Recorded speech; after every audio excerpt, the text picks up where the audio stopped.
ಯದುರಾಜ್ ಅವರೇ ನಮಸ್ಕಾರ. ನಮಸ್ಕಾರ ಕೇಶಮೂರ್ತಿ ಅವರೇ. ಸ್ವಲ್ಪ ತಮ್ಮ ಬಗ್ಗೆ ಹೇಳಿ ಸರ್. ನಾನು ಹಾಸನದವನು. ಧಾರವಾಡದಲ್ಲಿ BSc ಅಗ್ರಿಕಲ್ಚರು MSc ಅಗ್ರಿಕಲ್ಚರು ಮಾಡಿದೆ.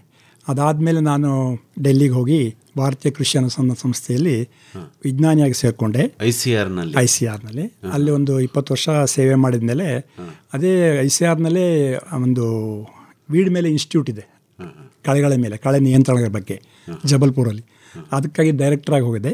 ಅಲ್ಲಿ 5 ವರ್ಷ ಡೈರೆಕ್ಟ್ರಾಗಿ ಸೇವೆ ಸಲ್ಲಿಸಿದ ಮೇಲೆ ಮತ್ತೆ ನಾನು ಹೆಡ್ ಕ್ವಾರ್ಟರ್ಸ್ಗೆ ಬಂದೆ, ICR ಹೆಡ್ ಕ್ವಾರ್ಟರ್ಸ್ಗೆ. ಅಲ್ಲಿ ಕೆಲಸ ಮಾಡಿ ನಿವೃತ್ತಿ ಆದಮೇಲೆ ಇಲ್ಲಿ ಮೈಸೂರಿನಲ್ಲಿ ಸೆಟ್ಲ್ ಆಗಿದ್ದೀನಿ.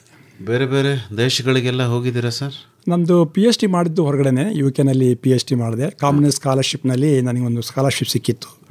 ಅದರಲ್ಲಿ ಹೋಗಿ ಆಕ್ಸ್ಫರ್ಡ್ ರೀಡಿಂಗ್ ಯೂನಿವರ್ಸಿಟಿನಲ್ಲಿ ಆಕ್ಸ್ಫರ್ಡ್ನಲ್ಲಿ ಒಂದು ವೀಡ್ ರಿಸರ್ಚ್ ಬಗ್ಗೆ ಒಂದು ಇನ್ಸ್ಟಿಟ್ಯೂಟ್ ಇದೆ, ಅದರಲ್ಲಿ ನಾನು PhD ಮಾಡಿದೆ.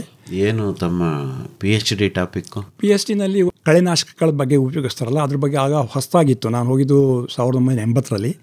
ಅದ್ರ ಬಗ್ಗೆ ನನಗೆ ಜಾಸ್ತಿ ವಿಚಾರ ಬೇಕಾಗಿತ್ತು, ಹಾಗಾಗಿ ಅದರ ಮೇಲೆ ನಾನು ಹೋದೆ. ಅಲ್ಲೊಂದು ಫೆಲಾರಿಸ್ ಮೈನರ್ ಅಂತ ಹೇಳಿ ಒಂದು ವೀಟಲ್ಲಿ, ಗೋಧಿನಲ್ಲಿ ತುಂಬ ಒಂದು ಪ್ರಾಮುಖ್ಯವಾದ ಕಳೆ ನಾರ್ತ್ ಇಂಡಿಯಾದಲ್ಲಿ. ಅಲ್ಲಿ ಅದ್ರ ಬಗ್ಗೆ ನನಗೆ ಸಮಸ್ಯೆ ಹುಡುಕಬೇಕಾಗಿತ್ತು, ಅದಕ್ಕಾಗಿ ಅದ್ರ ಮೇಲೆ ಕೆಲಸ ಮಾಡಿದೆ. ಅದೇನು ಯದುರಾಜ್ ಅವರ ಎಲ್ಲ ಬೆಳೆ ಬಗ್ಗೆ ತಲೆ ಕೆಡಿಸ್ಕೊಂಡಿರ್ತಾವೆ, ಕಳೆ ಬಗ್ಗೆ ತಲೆ ಕೆಡಿಸ್ಕೊಬಿಟ್ಟಿದ್ದೀರಲ್ಲ? ಅದು ಒಳ್ಳೆ ಪ್ರಶ್ನೆ ಕೇಳ್ತಾ ಇದ್ದೀರ ನೀವು. ರೈತರ ಬಾಂಧವರಿಗೆಲ್ಲ ಗೊತ್ತು ಕಳೆಗಳು ಎಷ್ಟು ಮುಖ್ಯ ಅಂತ. ಅದು ಎಲ್ಲ ಫಸಲುಗಳಲ್ಲೂ ತುಂಬ ಲುಕ್ಷಾನ್ ಮಾಡುತ್ತೆ. ಯಾವುದೋ ಒಂದು ಫಸಲನ್ನ ಹಾಕಿದಾಗ ಅದ್ರ ಜೊತೆ ಸಾವಿರಾರು ಕಳೆಗಳು ಬರ್ತವೆ. ಅದನ್ನು ನಿಯಂತ್ರಣ ಮಾಡದೆ ಹೋದರೆ ರೈತ ಕೊಡೋ ಅಂಥ ಫರ್ಟಿಲೈಸರ್ಗೆ ಆಗಲಿ ನೀರಿಗೆ ಆಗಲಿ ಎಲ್ಲವನ್ನು ಅದು ತೊಗೊಂಡ್ಬಿಟ್ಟು ಅದ್ರ ಉತ್ಪಾದನೆ ಭಾಳ ಕಡಿಮೆ ಆಗುತ್ತೆ. ಕೆಲವು ಸಲ 80-100% ಲಾಸ್ ಆಗೋ ಸಂಭಾವನೆಗಳಿದ್ದಾವೆ. ಅದಕ್ಕಾಗಿ ಅವನ್ನ ಕಂಟ್ರೋಲ್ ಮಾಡಬೇಕು. ಇನ್ನೊಂದೇನು ಅಂತಂದರೆ, ಅದು ಬರೇ ಇದೆಯಾ ಇಲ್ಲ, ಅದಿದ್ದಾಗ ಬೇರೆ ಅದನ್ನು ರೋಗಗಳಿಗೆ ಆಗಲಿ ಕೀಟಗಳಿಗೆ ಆಗಲಿ ಆಲ್ಟರ್ನೇಟ್ ಹೋಸ್ಟ್ ಅಂತ ಹೇಳ್ತಾರಲ್ಲ, ಫಸಲು ಇಲ್ಲದೇ ಇದ್ದಾಗ ಅದ್ರ ಮೇಲೆ ಜೀವವಾಗಿರುತ್ತೆ. ಹಾಗಾಗಿ ಅದನ್ನು ನಿಯಂತ್ರಣ ಮಾಡೋದ್ರಿಂದ ಪೂರಾ ಇನ್ಸೆಕ್ಟ್ ಕಂಟ್ರೋಲ್ ಆಗಲಿ, ನೀವು ರೋಗ ಕಂಟ್ರೋಲ್ ಆಗಲಿ ಮಾಡೋ ಸಾಧ್ಯತೆ ಇದೆ. ಕಳೆಗಳಿಗೆ ಸಂಬಂಧಪಟ್ಟಂತೆ ಒಂದು ಸಂಶೋಧನಾ ಸಂಸ್ಥೆ ಇದೆ ಅಂದ್ರಿ. ಹೌದು. ಎಲ್ಲಿದೆ ಸರ್ ಅದು? ಅದು ಜಬಲ್ಪುರಲ್ಲಿದೆ. ಅದು ICRನ ಒಂದು ಇನ್ಸ್ಟಿಟ್ಯೂಟು. ವಿಶ್ವದಲ್ಲಿ ಆ ಥರ ಯಾವುದೋ ಒಂದು ಸಂಸ್ಥೆ ಇಲ್ಲ. ಒಂದೇ ಒಂದು ಜಾಗದಲ್ಲಿ, ಒಂದೇ ಒಂದು ಬಿಲ್ಡಿಂಗಲ್ಲಿ ಎಲ್ಲ ಥರದ ರಿಸರ್ಚ್ ನಡೀತಾ ಇದೆ. ಎಂಟಮಾಲಜಿಸ್ಟ್ ಇದ್ದಾರೆ, ಪೆಥಾಲಜಿಸ್ಟ್ ಇದ್ದಾರೆ, ಎಲ್ಲ ಸೇರಿ ಅದ್ರ ಉಪಯೋಗಗಳೇನಿರ್ಬೋದು, ಅದಕ್ಕೆ ಯಾಕೆ ಕಂಟ್ರೋಲ್ ಮಾಡಬೇಕು, ಹ್ಯಾಕ್ ಕಂಟ್ರೋಲ್ ಮಾಡಬೇಕು ಅಂತ ಎಲ್ಲ ಕಾರ್ಯ ನಡೀತಾ ಇದೆ. ತಾವು ಅದರ ನಿರ್ದೇಶಕರಾಗಿದ್ರಿ? ನಿರ್ದೇಶಕ. ಏನೇನು ತಮ್ಮ ಕಾಲದಲ್ಲಿ ಹೊಸ ಅಂಶಗಳನ್ನು ಆ ಸಂಸ್ಥೆ ಮೂಲಕ ಹೊರತರೋ ಪ್ರಯತ್ನ ಮಾಡಿ? ಅದು ಒಳ್ಳೆ ಪ್ರಶ್ನೆ ಕೇಳ್ತಾ ಇದ್ದೀರಾ. ಅದರಲ್ಲಿ ಈಗ ಹೊರಗಡೆ ದೇಶದಿಂದ ತುಂಬ ಕಳೆಗಳು ಬರುತ್ತವೆ. ಬೀಜದ ಜೊತೆ ನಾವು ಈಗ ಇಂಪೋರ್ಟ್ ಮಾಡ್ಕೊಂಡಾಗ, ಏನಾರ ಆಮದು ಮಾಡ್ಕೊಂಡಾಗ ಅದ್ರ ಜೊತೆ ಬರೀ ಗೋಧಿನೇ ಬರಲ್ಲ. ಫಾರ್ ಎಕ್ಸಾಂಪಲ್, ಉದಾಹರಣೆಗೆ ಅದು ಗೋಧಿನೇ ಬರಲ್ಲ, ಗೋಧಿ ಜೊತೆ ಬೇರೆ ಬೇರೆ ಕಳೆಗಳ ಬೀಜಗಳು ಬಂದ್ಬಿಡುತ್ತೆ. ಅದು ನಮ್ಮ ಇಲ್ಲಿ ಅಕಸ್ಮಾತ್ ಇಲ್ಲಿನ ಭೂಮಿಗೆ ಹವಾಗುಣಕ್ಕೆ ಹೊಂದ್ಕೊಂಡ್ಬಿಟ್ರೆ ಅದನ್ನು ತಡೆಯೋಕ್ಕೆ ಆಗೋದಿಲ್ಲ. ಹಾಗೆ ಅದ್ರ ಮೇಲೆ ನಾನು ಒಂದು ಕಾರ್ಯಕ್ರಮ ಅಲ್ಲಿ ಸ್ಟಾರ್ಟ್ ಮಾಡಿದ್ದೆ. ಪರ್ಟಿಕ್ಯುಲರ್ಲಿ ಪಾಥೇನಿಯಂ ಬಗ್ಗೆ ನೀವು ಕೇಳಿರ್ಬೋದು. ಅದು ಪಾಥೇನಿಯಂ ವೀಡ್ ಅನ್ನೋದು ಎಲ್ಲರಿಗೂ ಗೊತ್ತಿರೋ ವಿಷಯ. ಈಗ ಅದು ನಮ್ಮ ದೇಶದಲ್ಲ. ಅದು ಯುನೈಟೆಡ್ ಸ್ಟೇಟ್ಸ್ ಆಫ್ ಅಮೇರಿಕಾ ಹೇಳ್ತಾರೆ, USA ಹೇಳ್ತಾರಲ್ಲ, ಅಮೇರಿಕಾ ಸಂಸ್ಥಾನದಿಂದ ಬಂದಿದ್ದು. ಆಗ ನಿಮಗೆ ಗೊತ್ತಿರಬೇಕು, ಮೊದಲು ಒಂದು PL 480 ಸ್ಕೀಮ್ ಅಂತ ಬರ್ತಿತ್ತು. ಅದರಲ್ಲಿ ಅವರು ಅಮೇರಿಕಾದವರು ಭಾರತಕ್ಕೆ ಮತ್ತು ಬೇರೆ ಬೇರೆ ದೇಶಗಳಿಗೆ ಗೋಧಿನ ಕಳಿಸ್ಕೊಡ್ತಾ ಇದ್ರು. ಆಗ ನಾವು ಗೋಧಿನಲ್ಲಿ ಇನ್ನೂ ನಾವು ಸೆಲ್ಫ್ ಸಫಿಷಿಯೆಂಟ್ ಆಗಿರಲಿಲ್ಲ. ಇದರಲ್ಲಿ ಈ ಬೀಜ ಬಂತು 1950ರಲ್ಲಿ. ಅದಾದಮೇಲೆ ಅದನ್ನು ಮೊದಲೇ ಹೇಳಿದಾಗೆ ಅದು ಭಾರತದ ಹವಾಮಾನ, ಭಾರತದ ಮಣ್ಣು ಚೆನ್ನಾಗಿ ಹಿಡಿಸ್ತು. ಅದಕ್ಕೆ ಅದು 1950ರಿಂದ ಒಂದು 75 ವರ್ಷದಲ್ಲಿ ಭಾರತದಲ್ಲಿ ಅಂಥದ್ದು ಒಂದು ಜಾಗ ಇಲ್ಲ, ಯಾವ ಜಾಗದಲ್ಲಿ ಈ ಪಾರ್ಥೇನಿಯಂ ಅಂತ ಇಲ್ಲ, ಪಾರ್ಥೇನಿಯಂ ಕಳೆ ಇಲ್ಲ ಅಂತ ಹೇಳೋಂಗಿಲ್ಲ. ಸೊ ಪಾರ್ಥೇನಿಯಂ ಬಗ್ಗೆ ಅದು ಭಾಳ ಒಂದು ಕಾರ್ಯಕ್ರಮ ಮಾಡಿದ್ವಿ. ಅದು ನಿಮ್ಗೆ ಗೊತ್ತಿರೋ ಹಾಗೆಯೇ ಪಾರ್ಥೇನಿಯಂ ಬರೀ ಫಸ್ಟು ನೋಟಿಸ್ ಆಗೋದು ಹೆದ್ದಾರಿಗಳಲ್ಲಿ, ರೈಲ್ವೆ ಟ್ರ್ಯಾಕ್ಗಳಲ್ಲಿ, ಆಮೇಲೆ ಪಾರ್ಕ್ಗಳಲ್ಲಿ, ಇದರಲ್ಲೆಲ್ಲ ಜಾಸ್ತಿ ಸಿಗುತ್ತೆ. ಅದು ಈಗ ಏನೇ ಬರಡು ಭೂಮಿ, ನಾನ್ ಕ್ರಾಪ್ ಲ್ಯಾಂಡ್ಸ್ ಅಂತ ಕೇಳ್ತಾರಲ್ಲ, ಅದರಲ್ಲಿರುತ್ತೆ. ಅದನ್ನು ಕಂಟ್ರೋಲ್ ಮಾಡೋದಕ್ಕೆ ಈಗ ನಾವು ಯಾರೂ ಹೋಗಲ್ಲ, ಯಾಕೆಂದರೆ ಅದು ನೋ ಮ್ಯಾನ್ಸ್ ಲ್ಯಾಂಡ್ ಅಂತ ಹೇಳ್ತಾರಲ್ಲ, ಅದು ಯಾರ್ದು ವ್ಯಾಪ್ತಿನಲ್ಲೂ ಬರೋದಿಲ್ಲ. ಅದು ಕಂಟ್ರೋಲ್ ಮಾಡೋದಕ್ಕೆ ಏನು ಮಾಡಬೇಕು, ಕೆಮಿಕಲ್ಸ್ನ ಯೂಸ್ ಮಾಡ್ಬೋದು, ಆಮೇಲೆ ಫಿಸಿಕಲಾಗಿ ರಿಮೂವ್ ಮಾಡ್ಬೋದು, ಆದರೆ ಅದು ಕಷ್ಟ ಆಗುತ್ತೆ. ಅದಕ್ಕಾಗಿ ನಾವು ಅದ್ರ ಬಗ್ಗೆ ಒಂದು ಬಯೋಲಾಜಿಕಲ್ ಕಂಟ್ರೋಲ್, ಜೈವಿಕ ವಿಧಾನದಲ್ಲಿ ಅದನ್ನು ನಿಯಂತ್ರಣ ಮಾಡೋಕ್ಕೆ ಪ್ರಯತ್ನ ಪಟ್ವಿ. ಆಗ ನಾನು ಹೋದಾಗಲೇ ಅಲ್ಲಿ ಅದನ್ನು ಒಂದು ದುಂಬಿನ ಮೆಕ್ಸಿಕನ್ ಬೀಟ್ಲ್ ಅಂತ ಹೇಳ್ತಾರೆ, ಝೆಗೋಗ್ರಾಮ ಬೈಕೋಲರೇಟಾ ಅಂತ. ಅದನ್ನು ಮೆಕ್ಸಿಕೋದಿಂದ ಇಂಡಿಯಾಕ್ಕೆ ಇಂಪೋರ್ಟ್ ಮಾಡಿದರು. ಅದನ್ನು ಕಂಟ್ರೋಲ್ ಕಂಡೀಷನಲ್ಲಿ ಅದನ್ನು ಟೆಸ್ಟ್ ಮಾಡಿದರು. ಅದು ಯಾಕೆ ಟೆಸ್ಟ್ ಮಾಡಬೇಕು ಅಂತ ಹೇಳಿದರೆ, ಆ ಒಂದು ಕೀಟ ಏನಿದೆ ಅದು ಬರೇ ಪಾರ್ಥಿನಮ್ ತಿನ್ನಬೇಕು, ಬೇರೆ ಯಾವುದು ನಮ್ಮ ಫಸಲಿಗೆ ನುಕ್ಸಾನ ಮಾಡಬಾರ್ದು, ನಷ್ಟ ಮಾಡಬಾರ್ದು. ಅದನ್ನೆಲ್ಲ ಕರೆಕ್ಟಾಗಿ ಪ್ರೂವ್ ಆದಮೇಲೆ ಅದನ್ನು 1984 ಅದನ್ನು ರಿಲೀಸ್ ಮಾಡಿದರು. ಆದರೂ ಕೂಡ ಕೆಲವು ಕಡೆಯಿಂದ ಅದ್ರ ಬಗ್ಗೆ ಕಂಪ್ಲೇಂಟ್ಸ್ ಬಂತು, ಇದನ್ನು ಸನ್ಫ್ಲವರ್ ಮೇಲೆ ಸ್ವಲ್ಪ ತಿಂತಾ ಇದೆ ಅದು ಇದು ಅಂತ. ಮತ್ತೆ ಅದನ್ನು ಬಿಡುಗಡೆ ಮಾಡಲಿಲ್ಲ, ರಿಲೀಸ್ ಮಾಡಲಿಲ್ಲ. ಮತ್ತೆ ಅದನ್ನ ಬಗ್ಗೆ ರಿಸರ್ಚ್ ಮಾಡಿ ಕೊನೆಗೆ ಯಾವಾಗ ಫುಲ್ ಕನ್ವಿನ್ಸ್ ಆದ್ವಿ ಆಗ ಅದನ್ನು ರಿಲೀಸ್ ಮಾಡಿದ್ವಿ. ನಾನು ಹೋದಾಗ ಅದ್ರ ಬಗ್ಗೆ ನನಗೆ ಭಾಳ ಉತ್ಸಾಹ ಇತ್ತು, ಅದ್ರ ಬಗ್ಗೆ ಭಾಳ ಇಂಪ್ರೆಸ್ಸಿವ್ ಆಯಿತು ನನಗೆ. ಅದಕ್ಕೆ ಅದ್ರ ಬಗ್ಗೆ ನೀನು ಈಗ ಬಾಕಿ ಎಲ್ಲರಿಗೂ ಹೇಗೆ ಅದನ್ನು ಉಪಲಬ್ಧ ಮಾಡೋದು ಅನ್ನೋದ್ರ ಬಗ್ಗೆ ಒಂದು ದೊಡ್ಡ ಕಾರ್ಯಕ್ರಮ ಕೈಗೊಂಡೆ. ಅದರಲ್ಲಿ ಏನು ಅಂತಂದರೆ, ಬೀಟ್ಲುಗಳು ಇಂಡಿಯಾದಲ್ಲಿ ಹೊಸದು ಆ ಮೆಕ್ಸಿಕನ್ ದುಂಬಿ ಅನ್ನೋದು. ಅದಕ್ಕಾಗಿ ಅದನ್ನು ಮಲ್ಟಿಪ್ಲಿಕೇಶನ್ ಅಂತ ಹೇಳ್ತಾರಲ್ಲ, ಅದನ್ನು ಮಲ್ಟಿಪ್ಲಿಕೇಶನ್ ಮಾಡಿ ಅದನ್ನು ಎಲ್ಲ ರಾಜ್ಯಗಳಿಗೂ ಪಾರ್ಸಲ್ ಮಾಡಿ ಕಳಿಸ್ಕೊಡ್ತಾ ಇದ್ವಿ. ಈಗ ನಮ್ಮ ಜಬಲ್ಪುರ ಸೆಂಟ್ರಿಂದ ಎಲ್ಲ ಒಂದು ರಾಜ್ಯದಲ್ಲೂ ಒಂದೊಂದು ಸೆಂಟ್ರ್ ಇದೆ, 22 ಸೆಂಟ್ರ್ ಇದೆ ಆಲ್ ಓವರ್ ಇಂಡಿಯಾ. ಆ ಸೆಂಟ್ರ್ಗಳಿಗೆಲ್ಲ ಕೊಟ್ಟು ಅವ್ರಿಗೆ ಹೇಳಿದ್ವಿ, ಹೋಗಪ್ಪ ನೀವೆಲ್ಲ ರಿಲೀಸ್ ಮಾಡಿ ಅದನ್ನು ನೀವು ಮತ್ತೆ ಮಲ್ಟಿಪ್ಲೈ ಮಾಡಿ. ಅದು ಭಾಳ ಸಣ್ಣ ಹುಳ, ಅದನ್ನು ಮಲ್ಟಿಪ್ಲೈ ಮಾಡೋದಕ್ಕೆ ಸುಲಭನೇ, ಬಟ್ ಅದು ತುಂಬ ಜಾಸ್ತಿ ಹುಳುಗಳು ಬಿಡಬೇಕಾಗತ್ತೆ ಪಾರ್ಥಿನಮ್ ಮೇಲೆ, ಏನಾದ್ರು ಒಂದು ಎಫೆಕ್ಟ್ ಬರೋದಕ್ಕೆ. ಹಾಗಾಗಿ ಅದನ್ನು ಆರ್ಟಿಫಿಷಿಯಲ್ಲಾಗಿ ಮಲ್ಟಿಪ್ಲಿಕೇಶನ್ ಮಾಡಿ ಅವೆಲ್ಲನೂ ಸ್ಪ್ರೆಡ್ ಮಾಡಿದ್ದೀವಿ. ಈಗ ಎಲ್ಲ ಕಡೆಯೂ ಇದೆ, ಸಂತೋಷ ಅಂತಂದರೆ ಎಲ್ಲ ಕಡೆಯೂ ಇದೆ ಅದು. ಆದರೂ ಕೂಡ ಅದರಷ್ಟು ಇನ್ನೂ ನನಗೆ ಸಮಾಧಾನ ಇಲ್ಲ, ಇನ್ನೂ ಅದು 100% ಕಂಟ್ರೋಲ್ ಕೊಡ್ತಾ ಇಲ್ಲ. ಅದ್ರ ಬಗ್ಗೆ ಸ್ವಲ್ಪ ಬೇಕಾದ್ರೆ ಮುಂದೆ ಹೇಳೋಕ್ಕೆ ಪ್ರಯತ್ನ ಪಡ್ತೀನಿ. ಸರಿ, ಪಾರ್ಥೇನಿಯಂ ಕಳೆ ಪರಿಚಯ ಮಾಡಿಕೊಡ್ಬೋದೇ? ಪಾರ್ಥೇನಿಯಂ ಕಳೆನ ಕ್ಯಾರೆಟ್ ಕಳೆ ಅಂತಲೂ ಹೇಳ್ತಾರೆ. ಆಮೇಲೆ ಅದು ಯಾಕೆಂದರೆ ಅದ್ರ ಎಲೆ ಕ್ಯಾರೆಟ್ ಥರ ಕಾಣುತ್ತೆ. ಆಮೇಲೆ ಪಾರ್ಥೇನಿಯಂ ಅಂತಲೂ ಕಾಮನ್ನಾಗಿ ಎಲ್ಲ ರೈತರಿಗೂ ಗೊತ್ತಿದೆ. ಆಮೇಲೆ ಅದು ಸಣ್ಣ ಒಂದು 4 ಅಡಿ 5 ಅಡಿ ಎತ್ತರ ಬೆಳೆಯುತ್ತೆ, ತುಂಬ ಫಲವತ್ತವಾಗಿ ಬೆಳೆಯುತ್ತೆ. ಅದರಲ್ಲಿ ತುಂಬ ಸಣ್ಣ ಬೆಳೆ ಹೂಗಳಿರುತ್ತೆ. ಅದಕ್ಕಾಗಿ ಅದು ಬಿಳಿ ಟೋಪಿ ಅಂತಲೂ ಹೇಳ್ತಾರೆ, ಬಿಳಿ ಟೋಪಿ ಕಳೆ ಅಂತಲೂ ಹೇಳ್ತಾರೆ. ನಾನು ಮೊದಲೇ ಹೇಳಿದಾಗೆ 1950ರಲ್ಲಿ ಅದು ಸಿಕ್ತು. ಫಸ್ಟು ಪುಣೆನಲ್ಲಿ ಅದನ್ನು ರೆಕಾರ್ಡ್ ದಾಖಲೆ ಮಾಡಿದರು. ಅದಾದಮೇಲೆ ಇದು ಎಷ್ಟು ಸಣ್ಣ ಇರುತ್ತೆ ಅಂತಂದರೆ, ಇದು ಬೀಜ ಅದರದ್ದು ಭಾಳ ಹಗರಾಗಿರುತ್ತೆ, ಭಾಳ ಸಣ್ಣದಾಗಿರುತ್ತೆ.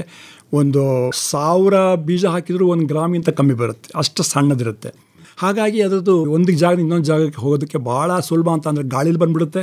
ಇನ್ನೊಂದು ಈ ವೆಹಿಕಲೆಲ್ಲ ಹೋಗುತ್ತಲ್ಲ, ಟ್ರಕ್ಸ್ಗಳೇ ಆಗಲಿ ರೈಲೇ ಆಗಲಿ ಅದು ಕೂಡ ಬರುತ್ತೆ. ಹಾಗಾಗಿ ಅದೊಂದು 5 ವರ್ಷ ಆದಮೇಲೆ ಎಲ್ಲೆಲ್ಲಿ ರೈಲ್ವೆ ಟ್ರ್ಯಾಕ್ ಇತ್ತು, ಅದು ಉದಾಹರಣೆಗೆ ಬೆಂಗಳೂರಿಗೂ ಬಂತದು. ಬೆಂಗಳೂರಿನಲ್ಲಿ ಆ ಕಾಲದಲ್ಲಿ ತುಂಬ ಜಾಸ್ತಿನೇ ಅದರ ಪ್ರಭಾವ ಇತ್ತು.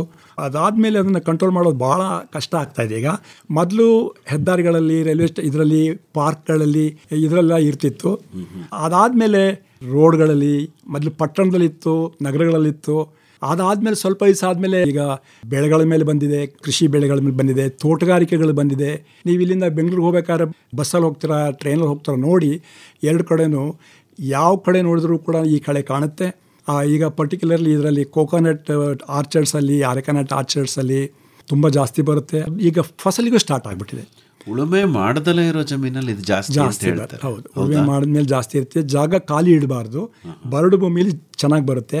ಯಾವ್ದಾದ್ರು ಫಸಲು ಹಾಕಿದರೆ, ಯಾವ್ದಾದ್ರು ಬೆಳೆ ಹಾಕಿದರೆ ಅದರಲ್ಲಿ ಬೆಳೆ ಜೊತೆ ಅಷ್ಟು ಚೆನ್ನಾಗಿ ಕಾಂಪೀಟ್ ಮಾಡಲ್ಲ, ಇದು ಸ್ಪರ್ಧೆ ಮಾಡಲ್ಲ ಇದು.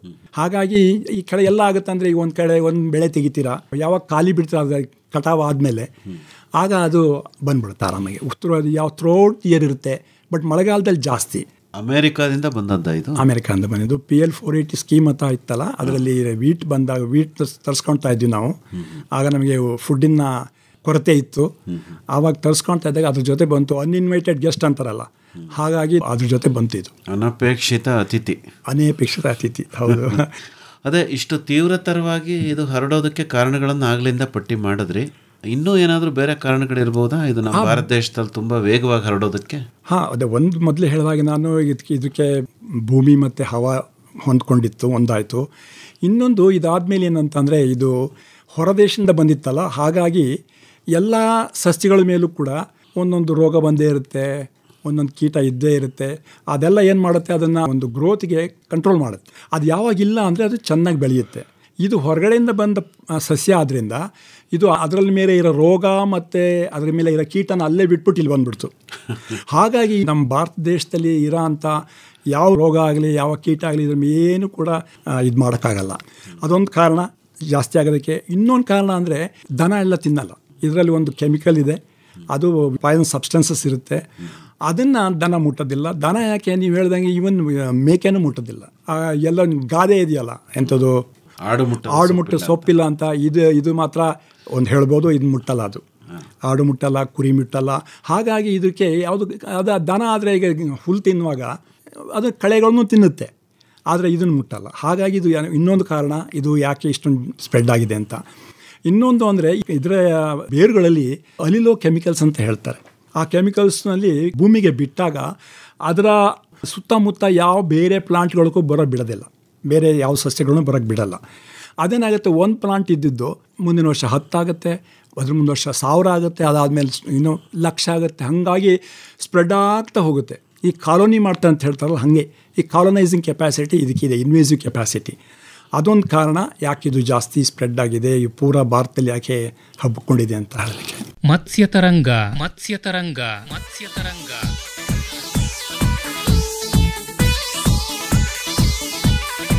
ಮೀನು ಸಾಕಾಣಿಕೆ ತಾಂತ್ರಿಕತೆಗಳನ್ನು ಕುರಿತ ಬಾನುಲಿ ಸರಣಿ ಪ್ರತಿ ಮಂಗಳವಾರ ಸಂಜೆ 6:50 ಕೃಷಿರಂಗ ಕಿಸಾನ್ವಾಣಿಯಲ್ಲಿ. ಮತ್ಸ್ಯೋದ್ಯಮದಲ್ಲಿ ತೊಡಗುವ ಆಸಕ್ತರಿಗೆ, ಉತ್ಸಾಹಿ ಕೃಷಿಕರಿಗೆ ಮಾಹಿತಿ ಹಾಗೂ ಮಾರ್ಗದರ್ಶನ ನೀಡಲಿದೆ ಮತ್ಸ್ಯತರಂಗ. ಬಂಗಡಿ ಮೀನು ಬಳಕಿದಾಗ ನೇರ ಫೋನ್ ಇನ್ ಕಾರ್ಯಕ್ರಮಗಳು, ಅನುಭವಿ ರೈತರ ಕಿವಿಮಾತು, ಅಧಿಕಾರಿಗಳ ಹಿತನುಡಿ, ತಜ್ಞರ ವಿಷಯಮಕ್ಕೆ. ಹಾಗಾದರೆ ತಪ್ಪದೇ ಆಲಿಸಿ ಪ್ರತಿ ಮಂಗಳವಾರ ಸಂಜೆ 6:50 ಕೃಷಿರಂಗ ಕಿಸಾನ್ವಾಣಿಯಲ್ಲಿ ಬಾನುಲಿ ಸರಣಿ ಮತ್ಸ್ಯತರಂಗ.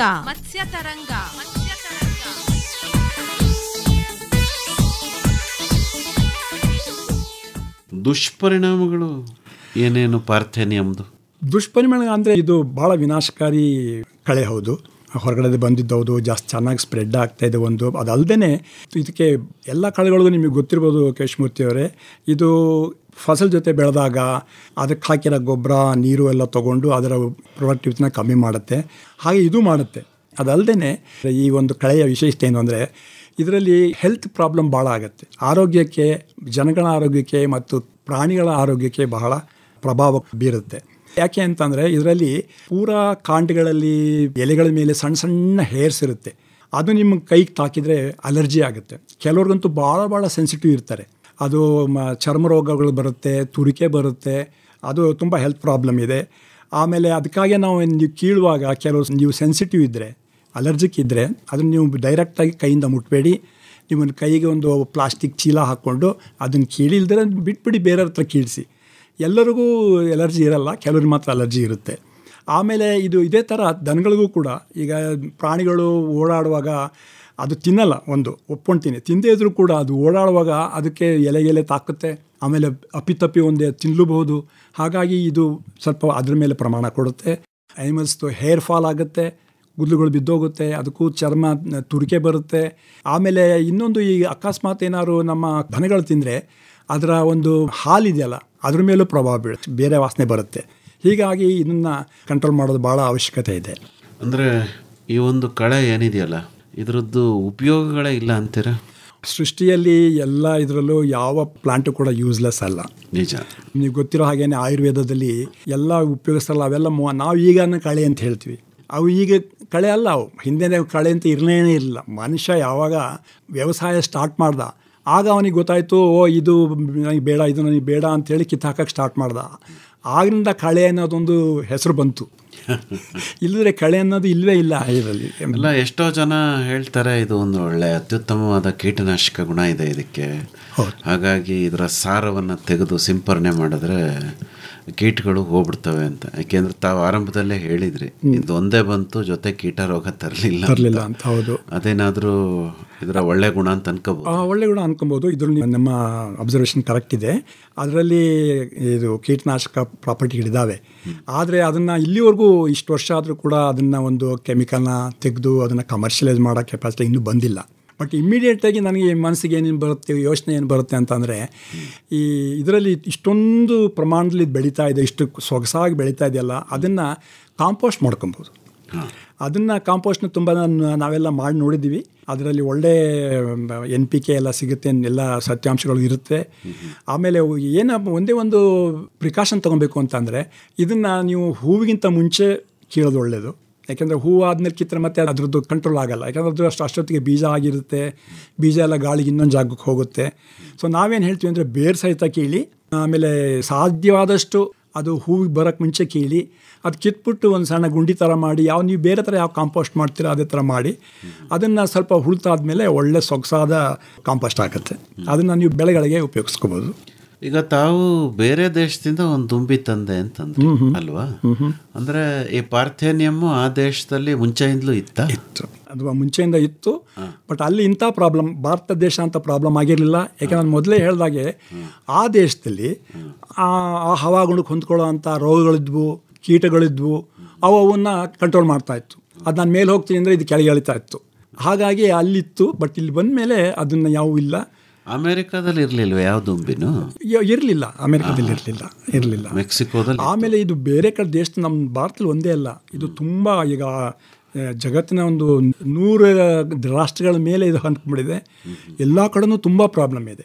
ಈಗ ಆಸ್ಟ್ರೇಲಿಯಾ ತಗೊಳ್ಳಿ ಅಥವಾ ಇದು ಅರಬ್ ಕಂಟ್ರೀಸ್ ತಗೊಳ್ಳಿ, ಆಫ್ರಿಕನ್ ಕಂಟ್ರಿಗಳು ತಗೊಳ್ಳಿ, ಎಲ್ಲ ಕಡೆನೂ ಇದು ತುಂಬ ಪ್ರಾಬ್ಲಮ್ ಕ್ರಿಯೇಟ್ ಮಾಡ್ತಾರೆ. ಇದರ ಒಂದು ಸಮಗ್ರ ನಿಯಂತ್ರಣ ನಿರ್ವಹಣೆ ಹೇಗೆ ಮಾಡ್ಬೋದು ಅಂತೀರಿ? ಇದನ್ನು ನಿಮಂತ್ರಣ ಮಾಡೋದು ಸುಲಭ ಅನ್ನಲ್ಲ, ಕಷ್ಟನೂ ಅನ್ನಲ್ಲ. ಇದು ಸುಲಭ ಅಂದರೆ ಏನಂದರೆ ಇದನ್ನು 2-3 ಪದ್ಧತಿಗಳಿಂದ ಇದನ್ನು ಕಂಟ್ರೋಲ್ ಮಾಡ್ಬೋದು. ಒಂದು ಭೌತಿಕ ಫಿಸಿಕಲ್ ರಿಮೂವಲ್ ಅಂತ ಏನು ಹೇಳ್ತಾರೆ, ಕೈಯಿಂದ ಕಿತ್ತಾಕಿ ಅಂತ. ಇದನ್ನು ನೀವು ಕಾಮನ್ನಾಗಿ ಮಾಡೋ ಅಂಥ ಪದ್ಧತಿ ನೀವು ನೋಡ್ಬೋದು, ಎಲ್ಲ ಕಡೆ ಮಾಡ್ತಾ ಇದ್ದಾರೆ. ಆದರೆ ಇದರಲ್ಲಿ ಒಂದು ಪ್ರಾಬ್ಲಮ್ ಏನು ಅಂತಂದರೆ ಇದನ್ನು ನೀವು ಬೇರೆ ಸಹಿತ ಕೀಳಬೇಕಾಗತ್ತೆ. ಆಮೇಲೆ ಬೀಜ ಉತ್ಪಾದನೆ ಆಗುತ್ತೆ ಮುಂಚೆ ಕೀಳಬೇಕಾಗತ್ತೆ, ಇಲ್ದಿರ ಅದರ ಸಫಲತೆ ಬರೋದಿಲ್ಲ. ಅದಕ್ಕೆ ನಾವೇನು ಹೇಳ್ತೀವಿ ಅಂತಂದರೆ ಮಳೆ ಬಂದಮೇಲೆ ಇದು ಶುರುವಾಗುತ್ತಲ್ಲ, ಆಗ ಅದನ್ನು ಸ್ವಲ್ಪ ಭೂಮಿನಲ್ಲೂ ಕೂಡ ಇದಿರುತ್ತೆ, ತೇವಾಂಶ ಇರುತ್ತೆ, ಅದನ್ನು ಕೀಳೋದಕ್ಕೆ ಅನುಕೂಲ. ಇನ್ನೊಂದು ತುಂಬ ಜನಗಳೇನು ಮಾಡ್ತಾರೆ, ಕೀಳೋದು ಕಷ್ಟ, ತುಂಬ ಲೇಬರ್ ಬೇಕಾಗುತ್ತೆ, ಎಕ್ಸ್ಪೆನ್ಸಿವ್ ಅಂತ ಹೇಳ್ಕೊಂಡು ಏನು ಮಾಡ್ತಾರೆ, ಕೆಲವರು ಈ ಕತ್ತಿ ತೊಗೊಂಡು ಅಥವಾ ಕುರ್ಪಿ ತೊಗೊಂಡು ಕಟ್ ಮಾಡ್ತಾರೆ. ಅದರಲ್ಲಿ ಒಂದೇ ಒಂದು ಸಮಸ್ಯೆ ಏನು ಅಂತಂದರೆ ಇದು ಕಟ್ ಮಾಡಿದಾಗ ಏನಾಗುತ್ತೆ ಅಂತ ಅದರಲ್ಲಿ ಮತ್ತೆ 100 ಬ್ರಾಂಚ್ಗಳಿಂದ ಮತ್ತೆ ಪುನರ್ಜನ್ಮ ಬಂದ್ಬಿಡುತ್ತೆ. ಹಾಗಾಗಿ ನಾವು ಅದನ್ನು ರೆಕಮೆಂಡ್ ಮಾಡಲ್ಲ. ಇದನ್ನು ಟಿಲ್ಲರ್ಸ್ ಬರುತ್ತೆ, ಅದರಲ್ಲಿ ಟಿಲ್ಲರ್ಸ್ ಬರುತ್ತೆ, ಬ್ರಾಂಚ್ಗಳು ಬರುತ್ತೆ. ಹಾಗಾಗಿ ಅದನ್ನು ಬೇರೆ ಸಹಿತ ಕಿತ್ತೋದು ಒಂದೇ ಒಂದು ದಾರಿ. ಅದಿಲ್ಲದೆ ಹೋದರೆ ಭಾಳ ಕಷ್ಟ ಇದನ್ನು ಕಂಟ್ರೋಲ್ ಮಾಡೋದು.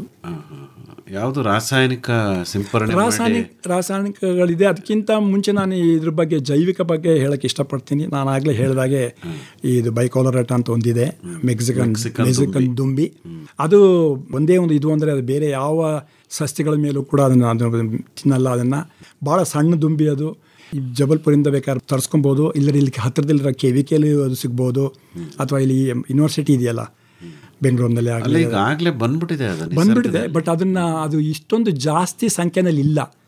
ಯಾಕೆಂದರೆ ತುಂಬ ಸಣ್ಣ ದುಂಬಿ, ಒಂದು ಅರ್ಧ ಇಂಚ್ ಪಾರ್ಥೇನಿಯಂ ತಿಂದ್ಬಿಟ್ರೆ ಅದು ಹೊಟ್ಟೆ ತುಂಬಿಡುತ್ತೆ. ಹಾಗಾಗಿ ಒಂದು ಪಾರ್ಥೇನಿಯಂ ಅಂದರೆ ಒಂದು 3 ಅಡಿ 4 ಅಡಿ ಇರೋ ಪಾರ್ಥೇನಿಯಂಗೆ ಅದ್ರ ಮುಂದೆ ನನ್ನ ಪ್ರಕಾರ 1000-2000 ದುಂಬಿಗಳು ಬೇಕಾಗುತ್ತೆ ಅದನ್ನು ಪೂರಾ ಒಂದು ನಿರ್ಮಾಣ ಮಾಡೋದಕ್ಕೆ. ಅಷ್ಟು ಒಂದು ಪಾಪ್ಯುಲೇಷನ್ ಬಿಲ್ಡಪ್ ಆಗೋದು ಭಾಳ ಕಷ್ಟ. ಹಾಗಾಗಿ ಇದಕ್ಕೆ ನಾವೇನು ಮಾಡ್ತೀವಿ ಅಂದರೆ ಅದಕ್ಕೆ ನೀವು ಕಲೆಕ್ಟ್ ಮಾಡಿ ಬೇರೆ ಜಾಗಕ್ಕೆ ಹಾಕಿ ಸ್ಪ್ರೆಡ್ ಆಗಿ, ಯಾಕೆಂದರೆ ಸಣ್ಣ ದುಂಬಿ ಅಲ್ಲ, ಇದು ಜಾಸ್ತಿ ಹಾರಲ್ಲ. ಬಾಕಿ ಇದ್ರ ಥರ ಒಂದು 100 ಮೀಟ್ರ್ ಅದೆಲ್ಲ ಹೋಗೋದಿಲ್ಲ. ಇದು ಭಾಳ ಶೈ ಫ್ಲೈಯರ್. ಅದು ನಮ್ಮ ಸಹಾಯಕತೆ ಬೇಕೋದಕ್ಕೆ. ಅದು ಇನ್ನೊಂದು ಜೈವಿಕ ವಿದ್ಯುತ್ ಅಂದರೆ ಇದರಲ್ಲಿ ನೀವು ನೋಡಿರ್ಬೋದು, ಕೆಲವು ಸಸ್ಯಗಳಿದ್ದಾವೆ ನಮ್ಮ ಏನು ಹೇಳ್ತಾರೆ ಅದಕ್ಕೆ ಲೋಕಲ್ ಪ್ಲಾಂಟ್ಸ್ ಅಂತ ಏನು ಹೇಳ್ತಾರೆ. ಆ ಸಸ್ಯಗಳು ಕೆಲವು ತುಂಬ ಒಳ್ಳೆ ಪೈಪೋಟಿ ಮಾಡಿ ಈ ಪಾರ್ಥೇನಿಯಂ ಕಳೆನ ಸ್ವಲ್ಪ ಕಂಟ್ರೋಲ್ ಮಾಡೋದು. ಅಂಥ ಸಸ್ಯಗಳು ಕೆಲವು ಇದೆ ಅಂತಂದರೆ, ಕೆಲವು ಎಕ್ಸಾಂಪಲ್ ಇದ್ದಾವೆ. ಕ್ಯಾಸಿಯಾ ತೋರಾ ಅಂತಿದೆ, ಚಗಚೆ, ಅದು ದುಂಡು ಚಗಚೆ, ಮತ್ತು ತುಂಬ ಹೆಸರುಗಳಿದ್ದಾವೆ. Cassia Tora, cassia ಯೂನಿಫಾರ್ಮಿಸ್. ಅದರದ್ದು ಜೊತೆ ಇದನ್ನು ನೀವು ಹಾಕಿದರೆ ಅದನ್ನು ಸಪ್ರೆಸ್ ಮಾಡುತ್ತೆ. ಅದಕ್ಕೆ ಏನು ಮಾಡಬೇಕು ಅಂತಂದರೆ ಅದು ವೈಲ್ಡಾಗಿ ಸಿಗುತ್ತೆ, ಇದು ಬೀಜಗಳು ಸಿಗುತ್ತೆ. ಅದನ್ನು ಕಲೆಕ್ಟ್ ಮಾಡಿ ನೀವು ಈಗ ಎಲ್ಲಿ ನಿಮಗೆ ಬೇಕು ಆವಾಗ ಅದನ್ನು ಬಿತ್ತನೆ ಮಾಡಿದರೆ ಅದು ಅದಾಗೆ ಮಳೆ ಬಂದಾಗ ಅದು ಜರ್ಮಿನೇಟ್ ಆಗಿ ಬರುತ್ತೆ. ಅದನ್ನು ನೀವು ಮೊದಲೊಬ್ಬರು ಮಹಾದೇವಪ್ಪ ಅಂತ ಒಬ್ಬರು ವೈಸ್ ಚಾನ್ಸಲರ್ ಇದ್ದರು, ಧಾರವಾಡದ ವೈಸ್ ಚಾನ್ಸಲರ್ ಆಗಿದ್ದರು. ಅವರು ಭಾಳ ಇದ್ರ ಬಗ್ಗೆ ಇಂಟ್ರೆಸ್ಟ್ ತೊಗೊಂಡು ಅವರು ತುಂಬ ಟ್ರೈ ಮಾಡಿದ್ದಾರೆ. ನಾರ್ತ್ ಕರ್ನಾಟಕದಲ್ಲಿ ತುಂಬ ಜಾಗಗಳಲ್ಲಿ ಹೈವೇಗಳಲ್ಲಿ ಪೂರ 2 ಕಡೆನೂ ಹಾಕಿದ್ದಾರೆ. ಅದೊಂದು ಎಲ್ಲೆಲ್ಲಿ ಹಾಕಿದ್ರು ಒಂದು 5-6 ಅಡಿ ಅಗಲಕ್ಕೆ 2 ಕಡೆ ರಸ್ತೆಗಳಲ್ಲೂ ಕೂಡ ಈಗಲೂ ಕೂಡ ನೀವು ಹೋಗಿ ನೋಡಿದರೆ ಬರೀ ಅಳಚೆ ಸೊಪ್ಪು ಸಿಗುತ್ತೆ, ಪಾರ್ಥೇನಿಯಂ ಸಿಗೋದಿಲ್ಲ. ಆ ಥರ ಬೇರೆಗೆ ಇದು ಯಾವ್ಯಾವ ಜಾಗದಲ್ಲಿ ಆ ಥರ ಇರುತ್ತೆ. ಈವನ್ ನಾವು ಫಾರ್ ಎಕ್ಸಾಂಪಲ್ ಇದೆಯಲ್ಲ ನಿಮ್ಮದು ಚೆಂಡು ಟೆಜಾಟಿಸ್ ಅಂತ ಹೇಳ್ತಾರೆ, ಚೆಂಡು ಕೂಡ ಚೆನ್ನಾಗಿ ಸಪ್ರೆಸ್ ಮಾಡುತ್ತೆ.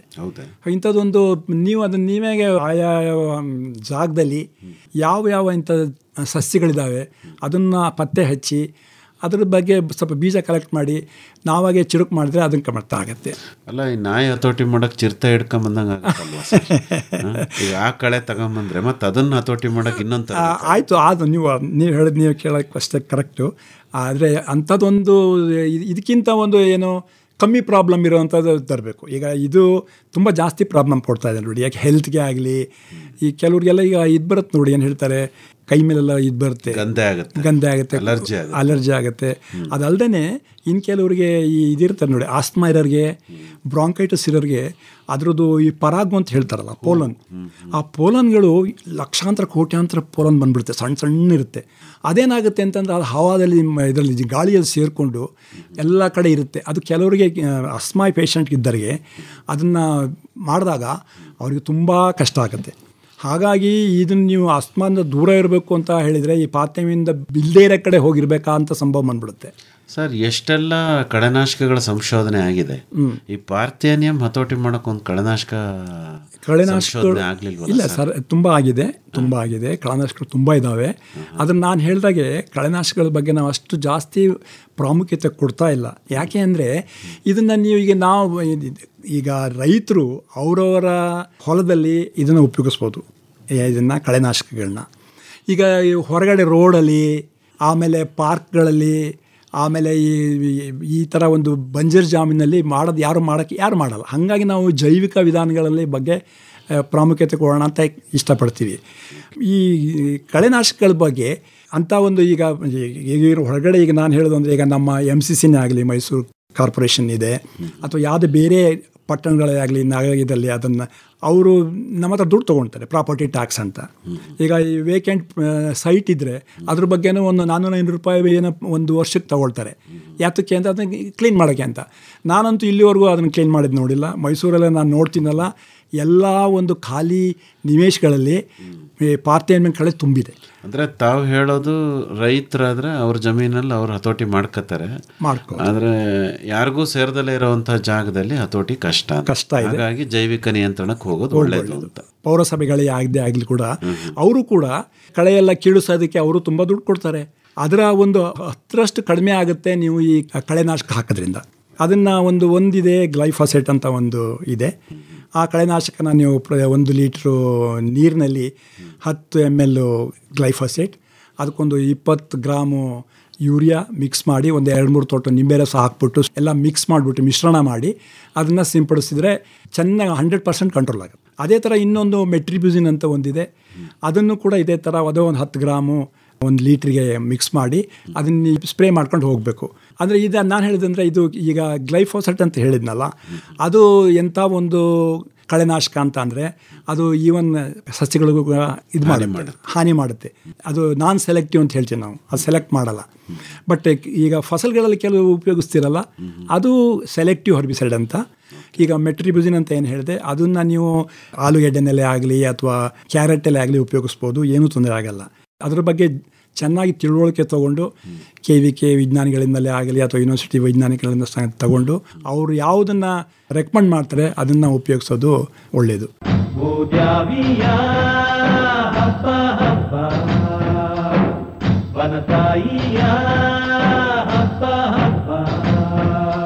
ರೈತ ಬಾಂಧವರೇ, ಪ್ರತಿದಿನ ಸಂಜೆ 6:50 ಪ್ರಸಾರವಾಗುವ ಕೃಷಿ ರಂಗ ಕಾರ್ಯಕ್ರಮಗಳನ್ನು ಮತ್ತೆ ಕೇಳಬೇಕಾ? ಹಾಗಿದ್ರೆ ನಮ್ಮ ಯೂಟ್ಯೂಬ್ ಚಾನೆಲ್ AIR ಮೈಸೂರು 100.6 ಅನ್ನು ಸಬ್ಸ್ಕ್ರೈಬ್ ಮಾಡಿಕೊಳ್ಳಿ. ನಮ್ಮ ಕೃಷಿ ಕಾರ್ಯಕ್ರಮಗಳು ಇದರಲ್ಲಿ ಯಾವಾಗಲೂ ಲಭ್ಯ.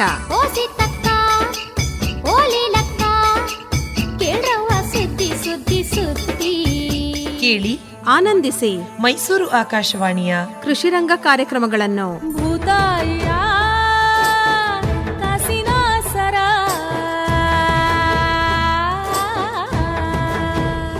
ಸರ್, ಈ ಪಾರ್ಥೇನಿಯಂ ಅಷ್ಟೇ ಪ್ರಧಾನವಾದ ಮತ್ತೊಂದು ಕಳೆ ಅಂದರೆ ಯುಪಟೋರಿಯಂ. ಯುಪಟೋರಿಯಂ ಅಂತ ಇದೆ. ಹೌದು. ಅದ್ರ ಬಗ್ಗೆನೂ ಕೂಡ ನಿಮ್ಮ ಸಂಶೋಧನಾ ಸಂಸ್ಥೆನಲ್ಲಿ ಏನಾದ್ರು ಕೆಲಸ ಆಗಿದೆಯಾ? ತುಂಬ ಇದು ಇಂಥ ಕಳೆಗಳು ಸುಮಾರಿದ್ದಾವೆ. ಈಗ ಲಂಟಾನ ಫಾರ್ ಎಕ್ಸಾಂಪಲ್, ಲಂಟಾನ ಅಂತ ಇದೆ, ಅದು ಭಾಳ ಹಳೆಯ ಕಳೆ. ಅದು ಕೂಡ ಹೊರಗಡೆ ದೇಶದಿಂದ ಬಂದಿದ್ದೇನೆ. ಯಂಗರ್ ಜನ್ರೇಷನ್ ಅವ್ರು ಕೇಳಿದರೆ ಅದು ಯಾರು ಅನ್ನೋದೇ ಎಲ್ಲ ಹೊರಗಡೆಯಿಂದ ಬಂದಿತ್ತು ಅಂತ. ಎಲ್ಲ ಒಂದು ಈಗ ಈ ಅರಣ್ಯ ದೇಶೀಯ ಆಗಿಬಿಟ್ಟಿದೆ. ಯಾವ ಅರಣ್ಯ ಪ್ರದೇಶಕ್ಕೆ ಹೋಗಿ ಇದು ತುಂಬಿಕೊಂಡಿದೆ, ಅದು ಜಾಸ್ತಿ ತುಂಬಿಕೊಂಡಿರೋದ್ರಿಂದ ಅಲ್ಲಿ ಹುಲ್ಲು ಎಲ್ಲ ಕಡಿಮೆ ಸಿಗ್ತಾ ಇರೋದ್ರಿಂದ ಈ ಒಂದು ಹರ್ಬಿವರಸ್ ಅನಿಮಲ್ಸ್ ಇದೆ, ನಮ್ಮ ಆನೆಗಳೇ ಆಗಲಿ ಅಥವಾ ಈಗ ಅಸ್ಸಾಮಲ್ಲಿ ಇದಿದೆ ರೈನೋಸರಸ್ ಇದೆಯಲ್ಲ, ಅದು ಗೆಂಡಾಮೃಗ ಆಗಲಿ, ಅವು ಬರೀ ಸಸ್ಯ ಮಾತ್ರ ತಿನ್ನುತ್ತವೆ, ಪ್ಯೂರ್ ವೆಜಿಟೇರಿಯನ್ಸು. ಅವುಗಳಿಗೆ ಹುಲ್ಲು ಸಿಗದೇ ಇರೋದ್ರಿಂದ ಇದಕ್ಕಿದೇ ಕಾರಣ, ಈ ಲಂಟಾನನೇ ಕಾರಣ. ಇನ್ನೊಂದು ಲಂಟಾನದ ಒಂದು ಪ್ರಮಾಣ ಇದೇನು ಅಂತಂದರೆ, ಅದು ಸಮ್ಮರ್ನಲ್ಲಿ ಬೇಸಿಗೆ ಇದರಲ್ಲಿ ತುಂಬ ಒಣಗೋಗ್ಬಿಡುತ್ತೆ. ಒಣಗೋದಾಗ ಅದೇನಾಗುತ್ತೆ ಗೊತ್ತಾ, ತುಂಬ ಈ ಫೈರೆಲ್ಲ ಆಗುತ್ತಲ್ಲ, ಅದು ಚೆನ್ನಾಗಿ ಫೈರ್ ಹೆಚ್ಚಕ್ಕೆ, ಸೊ ಫಾರೆಸ್ಟ್ ಫೈರ್ ಅಂತ ಏನು ಹೇಳ್ತಾರೆ, ಕಾಡಿನ ಬೆಂಕಿಗಳಲ್ಲೂ ಹೆಚ್ಚೋದಕ್ಕೆ ಜಾಸ್ತಿ ಆಗೋದಕ್ಕೆ ಇದೇ ಕಾರಣ. ನೀವು ಯುಪಟೋರಿಯಂ ಅಂತ ಕೇಳಿದ್ರಲ್ಲ, ಅದು ಕೂಡ ಇದೇ ಥರ ಕಾಡಿನಲ್ಲಿ ಭಾಳ ಇದು ಮಾಡ್ತಾಯಿದೆ. ಅದರದ್ದು ಕೂಡ ಬೆಂಕಿ ಈಗ ಕಾರಣ ಅದೇ ಆಗುತ್ತೆ. ಅದನ್ನು ಕಂಟ್ರೋಲ್ ಮಾಡೋಕ್ಕೆ ಭಾಳ ಕಷ್ಟ. ಆಮೇಲೆ ಇನ್ನೊಂದು ಅಂದರೆ, ಕಾಡಿನಲ್ಲಿ ಫಾರೆಸ್ಟ್ ಡಿಪಾರ್ಟ್ಮೆಂಟರು ಯಾವುದನ್ನು ಕೆಮಿಕಲ್ನ ಯೂಸ್ ಮಾಡೋಕ್ಕೆ ಬಿಡಲ್ಲ.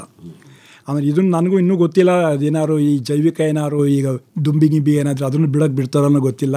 ಅವ್ರದ್ದು ರೂಲ್ಸ್ ಬೇರೆ ಥರ ಇರುತ್ತೆ. ಹಾಗಾಗಿ ಇದು ಕಷ್ಟ ಇದೆ. ಅದು ಇನ್ನೊಂದು, ನೀವು ಇದೇ ಹೊರಗಡೆ ಬಂದೆ ಇದು ಅಂತ ಹೇಳ್ತಾ ಇದ್ರಿ, ಅದ್ರ ಬಗ್ಗೆ ಇದು ವಾಟರ್ ಹ್ಯಾಸ್ ಅಂತ ನೀವು ಕೇಳಿರ್ಬೋದು. ಅದು ಪಿಶಾಚಿ ತಾವರೆ ಅಂತ ನಾವು, ಓಕೆ, ಅದು ನೋಡೋಕ್ಕೆ ನೀವು ವಾಟರ್ ಹ್ಯಾಸ್ ನೀರ ಅಂತ ಬೆಳೆಯೋಂಥದ್ದು. ಅದನ್ನು ಬ್ಲೂ ಡೆವಿಲ್ ಅಂತ ಹೇಳ್ತಾರೆ. ನೀವು ಪಿಶಾಚಿ ಅಂತ ಕನ್ನಡದಲ್ಲಿ ಹೇಳಿದ್ರಿ, ಅದೇ ಥರ ಅದನ್ನು ಇಂಗ್ಲೀಷ್ನಲ್ಲಿ ಬ್ಲೂ ಡೆವಿಲ್ ಅಂತ ಕರೀತಾರೆ. ಯಾಕೆ ಅಂತಂದರೆ ಅದು ಒಂದು ಫ್ಲವರ್ ಇದೆಯಲ್ಲ, ಬ್ಯೂಟಿಫುಲ್ ಬ್ಲೂ ಕಲರ್, ಭಾಳ ಚೆನ್ನಾಗಿರುತ್ತೆ. ಇನ್ಫ್ಯಾಕ್ಟ್ ನಿಮಗೊಂದು ಸಣ್ಣ ಒಂದು ಸ್ಟೋರಿ ಹೇಳಬೇಕು ಅಂತಂದರೆ, ಇದು ನಮ್ಮ ಭಾರತದ್ದಲ್ಲ. ಅದು ಒಂದು ನಮ್ಮ ವೈಸ್ರಾಯಿಗಳ ಹೆಂಡತಿ, ಅದು ನನಗೆ ಸರಿ ಗೊತ್ತಿಲ್ಲ, ಅವರು ಅಲ್ಲಿಂದ ಇಂಗ್ಲೆಂಡಲ್ಲಿ ನೋಡಿದರು, ಅಲ್ಲೊಂದು ಯಾವುದೋ ಒಂದು ಇದರಲ್ಲಿತ್ತು ಪಾರ್ಕಲ್ಲಿ, ಭಾಳ ಇಷ್ಟವಾಯಿತು, ಅದು ಇಂಡಿಯಾಗೆ ತಂದ್ಕೊಂಡ್ರು. ಪಾಪ ಅದೇಂತ ಚೆನ್ನಾಗಿ ಕಾಣುತ್ತೆ, ಸುಂದರವಾಗಿದೆ ಅಂತ, ಅದು ಕೈ ತಪ್ಪಿ ಹೋಯಿತು. ಈಗ ಭಾರತದಲ್ಲಿ ಇದು ನೀರುಗಳಲ್ಲಿ ಒಂದು ಮೇಜರ್ ವೀಡ್ ಅಂದರೆ ವಾಟರ್ ಹ್ಯಾಸ್ ಅಂತ. ಅದನ್ನು ಕಂಟ್ರೋಲ್ ಮಾಡೋದು ಭಾಳ ಕಷ್ಟ. ಅದನ್ನು ಗೊಬ್ಬರ ಮಾಡ್ಬೋದು ಅಂತಾರೆ. ಅದೇ ಎಲ್ಲವನ್ನೂ ಮಾಡ್ಬೋದು.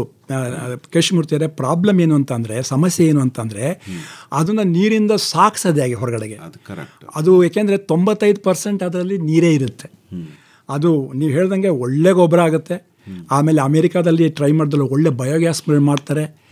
ಅದೆಲ್ಲ ಉಪಯೋಗಗಳಿದೆ.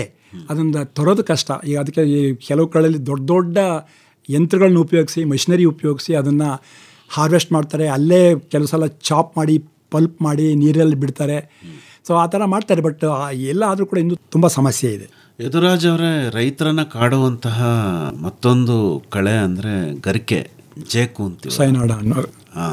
ಇದು ಬಹಳ ಸಮಸ್ಯೆ. ಇದಕ್ಕಾಗಿ ಒಂದು ಕಳೆನಾಶಕನ ಹೊಡಿತಾರೆ, ಅದು ಹೊಡಿಲೇಬೇಡಿ, ಖಂಡಿತವಾಗೂ ಒಳ್ಳೇದಲ್ಲ ಅಂತಲೂ ಕೂಡ ಹೇಳ್ತಾರೆ. ರೌಂಡ್ ಅಪ್ ಅನ್ನೋಂಥ ಕಳೆನಾಶಕ ಅಲ್ವಾ, ಅದು ತುಂಬ ಹಾನಿಕಾರಕ ಪರಿಸರಕ್ಕೆ ಅಂತಲೂ ಕೂಡ ಹೇಳಲಾಗುತ್ತೆ. ಈ ಗರಿಕೆ ಅಥವಾ ಜೇಕು ಈ ಥರ ಎಲ್ಲ ಹೇಳ್ತಿರಲ್ಲ, ಇದನ್ನು ಹತೋಟಿ ಮಾಡೋದಕ್ಕೆ ಏನಾದರೂ ಮಾರ್ಗಗಳಿದಾವೆಯೇ? ಈ ಜೇಕು ಮತ್ತು ಸೈನೋಡಾನ್ ಮತ್ತು ಹೇಳ್ತಾರಲ್ಲ, ಅದು ಮತ್ತು ಇನ್ನೊಂದು ಸೈಪ್ರಸ್ ಅಂತ ಹೇಳ್ತಾರೆ, ಅದಕ್ಕೆ ಭಾಳ ಕಷ್ಟ, ಭಾಳ ಕಂಟ್ರೋಲ್ ಮಾಡೋದು ಭಾಳ ಕಷ್ಟ. ಯಾಕೆಂದರೆ ಅವು ಪೆರಿನಿಯಲ್ ವೀಡ್ಸ್. ಅದು ಜಮೀನಲ್ಲಿ ಅದ್ರ ಟ್ಯೂಬರ್ಸ್ ಇರುತ್ತೆ, ಅದರ ಮೂಲಕ ಬರುತ್ತೆ. ಅದು ಭಾಳ ಕಷ್ಟ ಕಂಟ್ರೋಲ್ ಮಾಡೋದು. ಅದಕ್ಕೆ ಏನಂತಂದರೆ, ನೀವು ಹೊಲದಲ್ಲಿ ಬರ್ತಾಯಿದ್ರೆ ನಾವೇನು ಹೇಳ್ದು ಅಂತಂದರೆ, ಅದನ್ನು ಖಾಲಿ ಬಿಡಬೇಡಿ. ಮೇಜರ್ ಪ್ಲಾಂಟಿಂಗಿಂತ ಮುಂಚೆ ಅದಕ್ಕೆ ಯಾವುದಾದ್ರು ಈ ಗ್ರೀನ್ ಮೆನ್ಯೂರ್ ಕ್ರಾಪ್ಸ್ ಇದ್ದಾವಲ್ಲ, ಅದನ್ನು ಹಾಕಿದರೆ ತುಂಬ ಮಟ್ಟಿಗೆ ಕಡಿಮೆ ಆಗುತ್ತೆ ಇದನ್ನ. ಬಟ್ ಕೆಮಿಕಲ್ ನೀವು ಹೇಳ್ದಂಗೆ ರೌಂಡ್ ಅಪ್ ಅಂತ ಹೇಳಿದ್ರಿ, ಅದನ್ನು ನಾನು ಗ್ಲೈಫಾಸೆಟ್ ಅಂತ ಪಾರ್ಟಿ ನಿಮಗೂ ಹೇಳಿದೆ. ಅದು ಮಾತ್ರ ಒಂದು ರಾಮಬಾಣ ಇದ್ದಾಗೆ. ಅಂದರೆ ಅದು ಒಂದೇ ಒಂದು ಹರ್ಬಿಸೈಡ್ ಇರೋದು, ಅದು ಅಷ್ಟು ಚೆನ್ನಾಗಿ ಕಂಟ್ರೋಲ್ ಮಾಡುತ್ತೆ. ಈ ಗರಿಕೆನೇ ಆಗಲಿ ಇನ್ನೊಂದೇ ಆಗಲಿ. ಅದು ಏನೇ ಒಂದು ಸಮಸ್ಯೆ ಏನು ಅಂತಂದರೆ, ಒಂದು ಅದು ಫಸಲುಗಳ ಜೊತೆ ಉಪಯೋಗಿಸೋಕ್ಕಾಗಲ್ಲ. ಸೊ ಫಸಲು ತಗೊಳ್ಳೋಕ್ಕೆ ಮುಂಚೆ, ಆ ಬೆಳೆಗಳು ತಗೊಳ್ಳೋಕ್ಕೆ ಮುಂಚೆ ಒಂದು 15 ದಿವಸ 20 ದಿವಸ ಕಳೆಗಳಿದ್ದಾಗ ಅದರ ಮೇಲೆ ಸ್ಪ್ರೇ ಮಾಡಬೇಕು. ಆ ಸ್ಪ್ರೇ ಆದಮೇಲೆ ಅದರಲ್ಲಿ ಜಮೀನಲ್ಲಿ ಯಾವ ಒಂದು ರೆಸಿಡ್ಯೂ ಇರಲ್ಲ ಅದರದ್ದು. ಅದರಿಂದ ಬೇರೆ ಯಾವ ಬೆಳೆನೇ ಆಗಲಿ ತೊಗೊಬೋದು, ಯಾವ ಬ್ಯಾಡ್ ಎಫೆಕ್ಟು ಇರಲ್ಲ. ಆಮೇಲೆ ನೀವು ಹೇಳ್ದಂಗೆ ಅಫ್ಕೋರ್ಸ್ ಪೇಪರ್ಗಳಲ್ಲಿ, ಸೋಷಿಯಲ್ ಮೀಡಿಯಾದಲ್ಲಿ ತುಂಬಾ ಬರ್ತಾ ಇದೆ. ಈ ರೌಂಡಪ್ ಅನ್ನೋದು ಭಾಳ ಡೇಂಜರಸ್ ಕೆಮಿಕಲ್ ಅಂತ. ಆದರೆ ಅದ್ರ ಬಗ್ಗೆ ಇನ್ನೂ ಏನು ಪ್ರೂವ್ ಆಗಿಲ್ಲ. ಅದು ಯಾತಕ್ಕೆ ಯಾವುದೋ ಒಂದು food and agricultural organisation FAO ಅಂತ ಏನು ಹೇಳ್ತಾರೆ, ರೋಮಲ್ಲಿ ಏನಿದೆ, ಅವರ ಒಂದು ಸೆಂಟರ್ನಲ್ಲಿ ಪ್ರಾಬಬಲ್ ಕಾರ್ಸಿನೋಜೆನಿಕ್ ಅಂತ, ಅಂದರೆ ಇದು ಆಗ ಚಾನ್ಸಸ್ ಇದೆ, ಕ್ಯಾನ್ಸರ್ ಆಗತ್ತೆ ಅಂತ ಇದೆ ಅಂತ. ಹಾಗಾಗಿ ಅದನ್ನು ಬ್ಯಾನ್ ಮಾಡೋದಕ್ಕೆ ಇದು ಮಾಡ್ತಾ ಇದ್ದಾರೆ. ಅದನ್ನು ನೋಡಿಕೊಂಡು ಕೆಲವು ದೇಶಗಳು ಬ್ಯಾನ್ ಮಾಡಿದರು. ಆದರೂ ಕೂಡ ಈಗಲೂ ಕೂಡ ಅದು ನಂಬರ್ 1 ಕಳೆನಾಶಕ ಹೋಲ್ ವರ್ಲ್ಡಲ್ಲಿ. ಈಗಲೂ ಕೂಡ ಅಮೇರಿಕಾದಲ್ಲಿ 50% ಕನ್ಸಂಪ್ಷನ್ ಅಲ್ಲೇ ಆಗೋದು, ಅಲ್ಲಿ ಇನ್ನೂ ಬ್ಯಾನ್ ಮಾಡಿಲ್ಲ. ಯಾಕೆಂದರೆ ಅದ್ರ ಉಪಯೋಗ ಎಲ್ಲ ಕೀಟನಾಶಕನೇ ಆಗಲಿ ಕಳೆನಾಶಕನೇ ಆಗಲಿ ಎಲ್ಲವೂ ಪಾಯ್ಸನ್ನೇ, ಒಪ್ಕೊಳ್ಳೋಣ, ಎಲ್ಲವೂ ಅದು ವಿಷನೇ. ಆದರೆ ಅದು ಡೋಸ್ ಈಸ್ ಪಾಯ್ಸನ್ ಅಂತ ಹೇಳ್ತಾರೆ. ಅಂದರೆ ಅದ್ರ ಯಾವುದು ಡೋಸ್ ಮೇಲೆ ಅಪ್ಲೈ ಮಾಡ್ತಾರೆ, ಯಾವ ಮಾತ್ರಾನಲ್ಲಿ ಹಾಕ್ತೀರ ಅದ್ರ ಮೇಲೆ ಡಿಪೆಂಡ್ ಆಗಿರುತ್ತೆ. ಆಮೇಲೆ ಅದರದ್ದು ಎಲ್ಲದಕ್ಕೂ ಒಂದೊಂದು ಬ್ಯಾಡ್ ಎಫೆಕ್ಟ್ ಇರುತ್ತೆ, ಒಳ್ಳೆ ಎಫೆಕ್ಟ್ ಇರುತ್ತೆ. ಅದರಲ್ಲಿ ಅದರ ಒಳ್ಳೆಯ ಎಫೆಕ್ಟ್ ಜಾಸ್ತಿ ಇರುತ್ತಾ ಕೆಟ್ಟದ್ದು ಜಾಸ್ತಿ ಇರುತ್ತೋ ಅಂತ ಯೋಚನೆ ಮಾಡಿ ಉಪಯೋಗಿಸಬೇಕಾಗತ್ತೆ. ಈ ಮಲ್ಚ್ಗಳನ್ನು ಮಾಡೋದ್ರಿಂದ, ಅಂದರೆ ಮಣ್ಣಿನ ಮೇಲಿನ ಹೊದಿಕೆಗಳನ್ನು ಹಾಕೋದ್ರಿಂದ ಕಳೆಗಳ ಹತೋಟಿ ಆಗುತ್ತೆ. ಮತ್ತು ಕಳೆಗಳು ಬರ್ತಾವಲ್ಲ, ಅವುಗಳಲ್ಲೂ ಕೂಡ ಬೇರೆ ಬೇರೆ ಕಳೆಗಳು ಬರ್ತವೆ ಅಂತ ಹೇಳ್ತಾರೆ. ಈಗ ಒಂದು ವರ್ಷದಲ್ಲಿ ಯಾವುದೋ ಕಳೆ ಬಂತಪ್ಪ, ಅದನ್ನು ಹಾಗೆ ನೀವು ಕತ್ತರಿಸ್ಬಿಟ್ಟು ಮಲ್ಚ್ ಮಾಡಿದ್ರೆ ಮುಂದಿನ ವರ್ಷ ಆ ಕಳೆ ಬರಲ್ಲ, ಬೇರೆ ಒಂದು ಕಳೆ ಬರುತ್ತೆ ಅಂತ. ಅಂದರೆ ಒಂದು 3 ವರ್ಷದಲ್ಲಿ ಈ ಥರ ಕಳೆಗಳು ಬೇರೆ ಬೇರೆದು ಬಂದು ಆಮೇಲೆ ಹತೋಟಿ ಆಗ್ಬಿಡುತ್ತೆ ಸ್ವಾಭಾವಿಕವಾಗಿ ಅಂತಾರೆ. ಈ ಥರದ್ದೇನಾದರೂ ನಮ್ಮ ಮನಸ್ಸಲ್ಲಿ ಇದೆಯಾ? ಕಳೆ ನೀವು ಹೇಳಿದಾಗೆ ಈ ಒಂದು ಮಲ್ಚಿಂಗ್ ಅಂತೇನು ಹೇಳ್ತಾರೆ, ಅದನ್ನು ತುಂಬ ಜನ ಮಾಡ್ತಾರೆ, ತುಂಬ ದಿವಸದಿಂದ ಮಾಡ್ತಾ ಇದ್ದಾರೆ. ಮಂಚಂದರೆ ಕಳೆಗಳದೇ ಮಲ್ಚಾಗಬೇಕು ಅಂತೇನಿಲ್ಲ.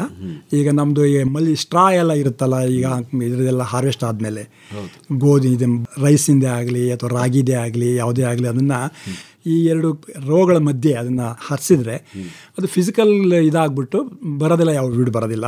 ಆಮೇಲೆ ಅದರದ್ದು ಭಾಳ ಬೇರೆ ಬೇರೆ ಉಪಯೋಗಗಳು ಇದೆ. ಅದು ಮಾಯಿಶ್ಚರ್ ಲಾಸು ಕಡಿಮೆ ಆಗುತ್ತೆ, ಆಮೇಲೆ ಭೂಮಿ ತಂಪಾಗಿರುತ್ತೆ, ಬೆಳೆಗಳು ಒಳ್ಳೆಯದಾಗತ್ತೆ, ಅದೆಲ್ಲ ಒಪ್ಕೊಳ್ತೀನಿ.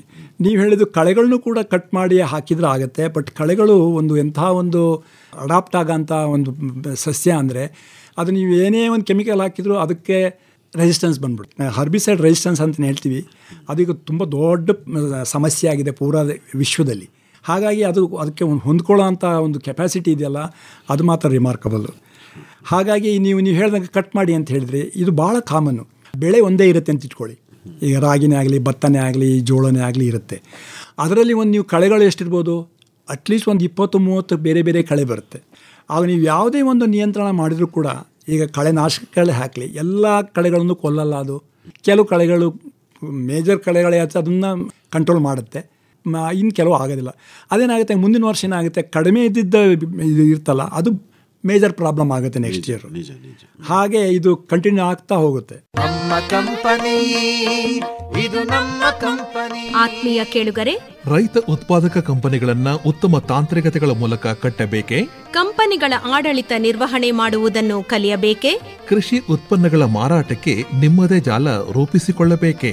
ಕೃಷಿಕರದೇ ಕಂಪನಿಗಳನ್ನು ಲಾಭದಾಯಕವಾಗಿ ಮುನ್ನಡೆಸುವ ಕಲೆಯನ್ನು ಕರಗತ ಮಾಡಿಕೊಳ್ಳಬೇಕೆ?